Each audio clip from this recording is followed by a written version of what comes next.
d'abord, le sujet que je vais aborder est un sujet lié à la donnée de santé et évidemment à l'intelligence artificielle qui fait son apparition récemment. Au-delà de la froideur du sujet, je voulais vous dire que moi aussi, je suis très touché par toutes les interventions qui ont eu lieu.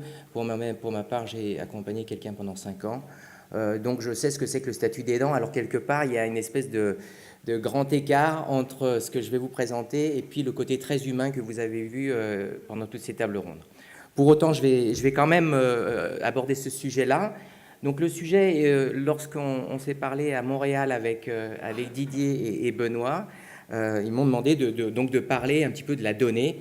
Il est vrai que ça fait maintenant 21 ans que je travaille pour les hôpitaux français et que mon quotidien, c'est d'apporter de la donnée et de mieux comprendre cette donnée pour que chaque hôpital puisse fonctionner le mieux possible.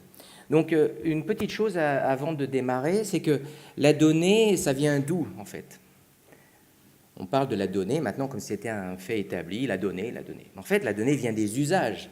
C'est parce qu'on a des usages de nombreux logiciels qu'on a de la donnée. Et donc ensuite, c'est le fruit de ces usages qu'on va essayer d'utiliser et qu'on va essayer de valoriser. Juste pour donner quelques mots aussi sur la réalité de cette donnée et comment on est arrivé à aujourd'hui. Eh bien, simplement pour vous parler du web.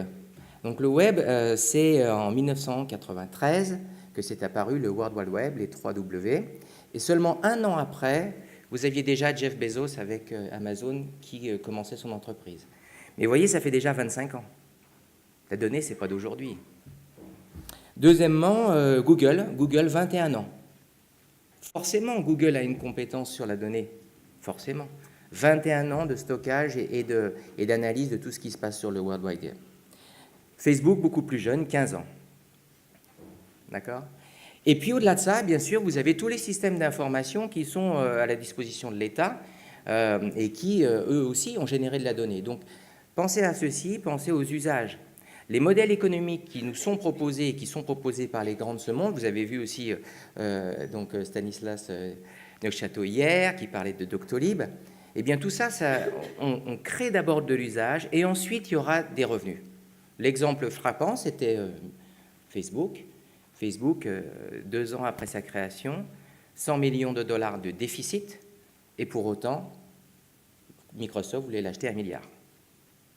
OK, donc voilà, la donnée, pensez à ça toujours, les usages. Ensuite, deuxième point, je vais appuyer sur le bouton si tout va bien.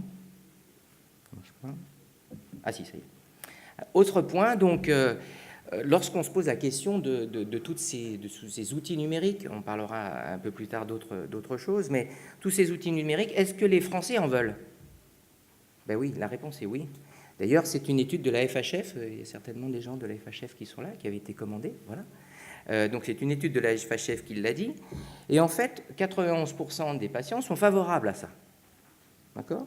Donc chaque patient est favorable, enfin 91% des patients sont favorables à l'utilisation d'un espace numérique de santé. C'est considérable, 91%. Maintenant, deuxième chiffre qui est encore plus intéressant, c'est 89% donc des sondés sont favorables au fait qu'on accède à leurs données. C'est-à-dire qu'un patient, donc à tous les professionnels de santé, puisse accéder à leurs données. Donc ça, c'est quand même aussi un point très important. On est dans des 90% de la population qui acceptent de numériser ces données de santé et qui acceptent aussi que les professionnels de santé, tous les professionnels de santé, puissent utiliser ces informations. Bon, si on considère, je dirais, un avis plus qualitatif, est-ce que les gens pensent que c'est utile? Bien, 35% seulement d'entre eux vont dire oui, ça va vraiment nous faciliter la vie. Quand on parle de l'IA, c'est encore assez, on va dire, fumeux pour eux, pour la plupart d'entre eux. Je vais essayer un peu plus tard de vous rendre les choses un peu plus claires. Mais pour l'IA, 60% des interrogés disent on ne sait pas encore ce que ça va nous apporter.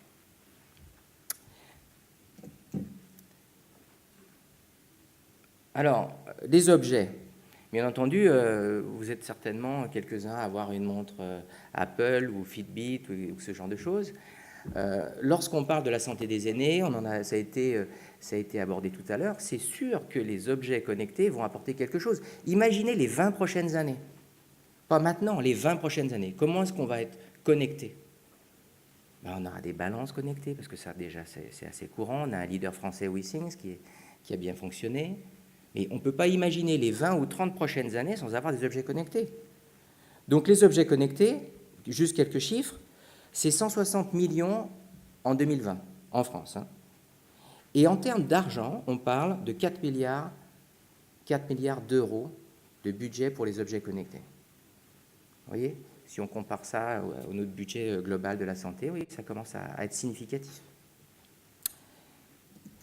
Autre point, les objets connectés, bien sûr, vous avez toutes sortes d'objets connectés. Vous avez aussi des objets connectés qui sont plus des dispositifs. Vous avez certainement parmi vos proches quelqu'un qui utilise un respirateur pour l'apnée du sommeil. Vous voyez, ces appareils-là que beaucoup mettaient d'ailleurs sous leur lit parce qu'au bout d'un moment, c'était très désagréable, ils ne s'en servaient plus. Pour autant, pour la collectivité, ça coûte cher, il y a eu tout un débat là-dessus. Mais voyez la courbe de progression. Alors, sur le sujet, je peux vous dire que je suis particulièrement bien informé, puisque l'une des filiales du groupe, IDS, héberge justement pour la société ResMed toutes les données issues de ces respirateurs de l'apnée du sommeil. C'est ce qu'on appelle l'observance. Là aussi, il faudra probablement, et je pense que le législateur s'en occupera, surveiller, faire en sorte que tout se fonctionne bien, qu'il n'y ait pas d'abus, etc. Mais les technologies qui sont aujourd'hui à notre disposition permettent de voir une progression du soin et de l'observance, s'assurer que ce que l'on propose, c'est vraiment utilisé. Vous voyez, ça, c'est une courbe qui s'est accélérée très notamment avec l'arrivée de l'Allemagne.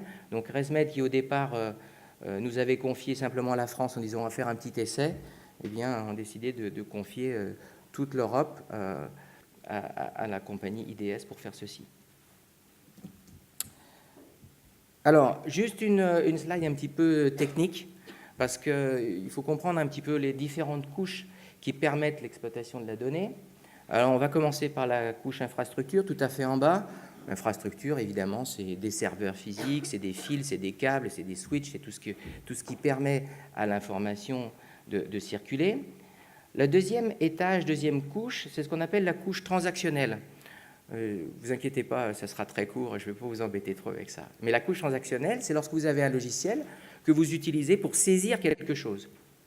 Donc vous saisissez un compte-rendu, vous voulez sortir un document, vous voulez transmettre une information à quelqu'un, c'est ce qu'on appelle un transactionnel, un logiciel transactionnel. Un dossier patient est un logiciel transactionnel, par exemple. D'accord ? Bon, ces logiciels transactionnels, cette plateforme-là, elle est indispensable pour alimenter ce qu'on appelle la couche décisionnelle.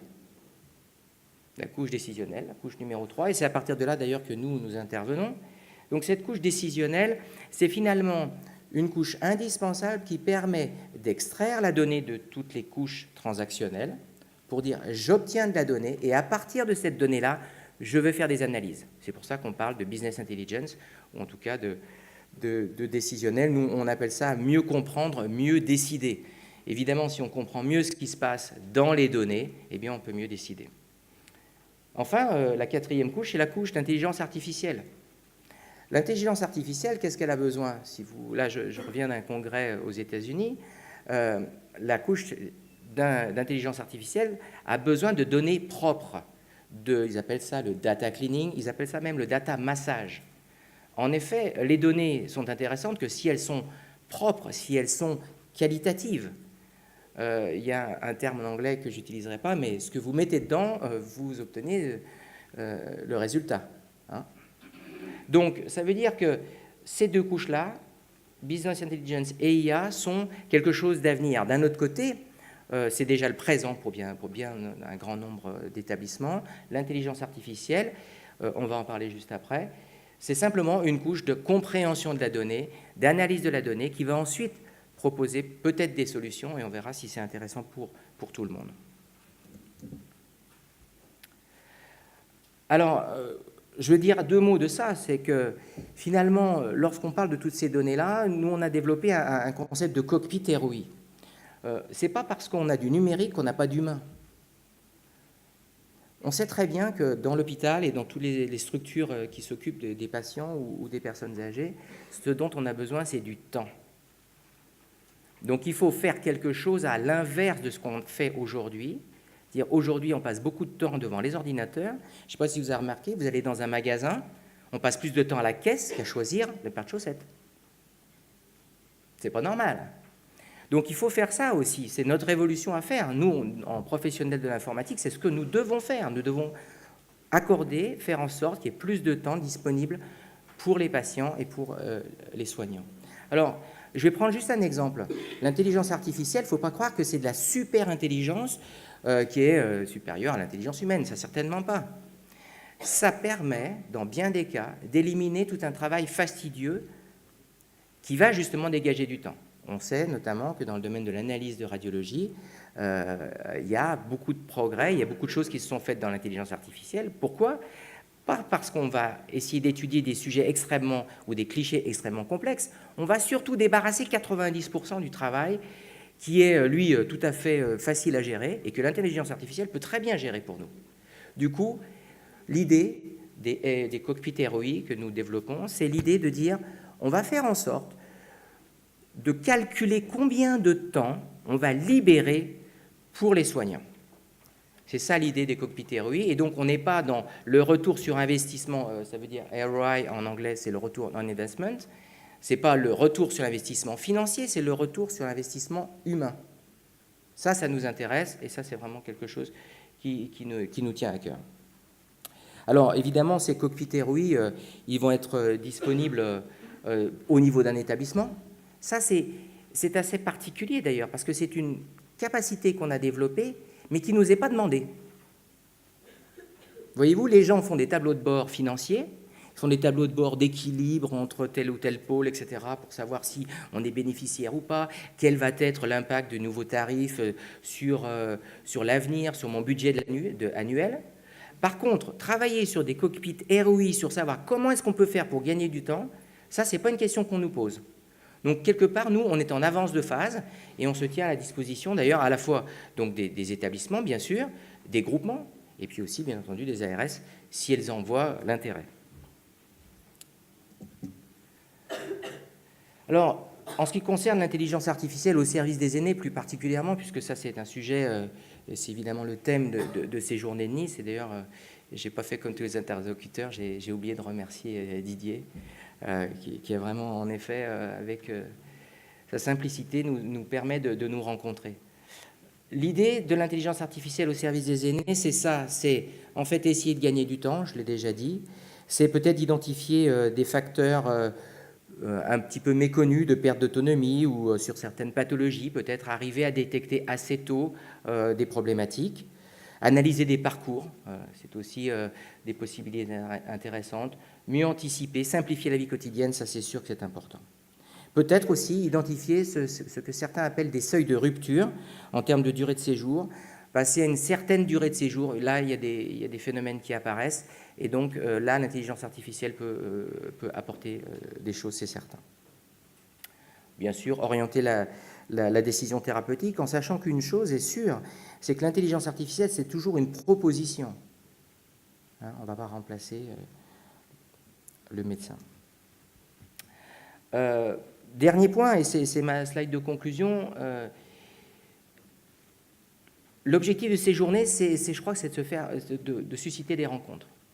Et lorsqu'on a discuté avec Benoît et Didier à Montréal, et que je leur parlais de la donnée de santé, je leur disais ce qui était possible, ils ont eu l'impression que ce n'était pas connu. Et en fait, ce n'est pas connu. Aujourd'hui, il y a plus de 1000 infocentres. 1000 infocentres, c'est considérable. Lorsqu'on parle d'un hôpital et que nous, on considère qu'il est équipé d'un infocentre, ça veut dire qu'on a les données précises des RH, évidemment, première source de dépenses d'un établissement, de médicaments, de laboratoires, du PMSI, bien entendu, d'activités. Toutes ces informations-là sont disponibles dans plus de 1000 infocentres. Ça existe. C'est à la disposition à la fois des hôpitaux et peut-être aussi de partenaires qui voudront travailler avec les hôpitaux, je pense aux ARS. Ça existe, c'est méconnu. Donc, mon rôle aujourd'hui, c'est peut-être un petit peu de faire ça, c'est de dire, oui, ça existe, parlons-nous. Peut-être qu'il y a des gens dans la salle qui vont se dire, ben oui, en effet, on devrait peut-être essayer de faire quelque chose avec ça. J'ai une prochaine diapo qui ne passe pas. Voilà. C'est juste pour symboliser ceci, c'est que vraiment, Ça existe, c'est à la disposition. Les cockpit théories, la technologie, toutes les requêtes qui permettent de mieux fonctionner existent. Faut-il encore qu'on s'en empare? Voilà, merci, c'est tout.